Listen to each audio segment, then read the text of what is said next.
ఉండాలి. ఎందుకంటే ప్రతి ఒక్కరం మనము నేనే గొప్ప అనుకోవడానికి లేదు. ఈ సేవా కార్యక్రమం ఎలాగంటే గురువు ఉన్నప్పుడు మనం రాలేదు.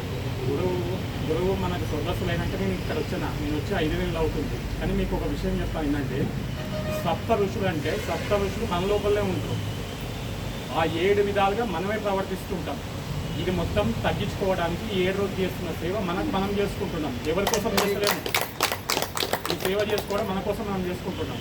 అందుకోసం చాలా జాగ్రత్తగా, ఎందుకంటే సార్ బతుకున్నప్పుడు ఒక మాట చెప్పిపోయాడు, ఎవరికి తోచింది వాళ్ళే చేయండి. ఇప్పుడు ఏం చేస్తున్నాం అంటే, మనం తెలియక చాలా మంది ఇబ్బంది పెడుతున్నాం. ఎలాగంటే ఏదో మనం గొప్పగా పిరమిడ్ కట్టాలని చెప్పి అందరితో డబ్బులు ఎక్కించుకోవడం, ఏదో సేవ చేయడం, డబ్బులు వసూలు చేయడము, ఇలా చేయడం ఇది చాలా తప్పు. సార్ ఎప్పుడు ఆ మాట చెప్పలేదు మనకు. మనం తెలియక చాలా తప్పు చేస్తున్నాం. ఎందుకంటే ఇది కూడా పాపకర్మ. ఇది మూట కట్టుకోవద్దండి. ఎందుకంటే ఎవరికి శాతం అయితే, ఇప్పుడు నీతో డబ్బులు ఉన్నాయా, ఈ పిరమిడ్ కట్టు, లేవా సేవ చేసుకో. ఎవరికి తగ్గట్టు వాళ్ళు చేసుకోండి. ఎవరి జీవితాన్ని వాళ్ళు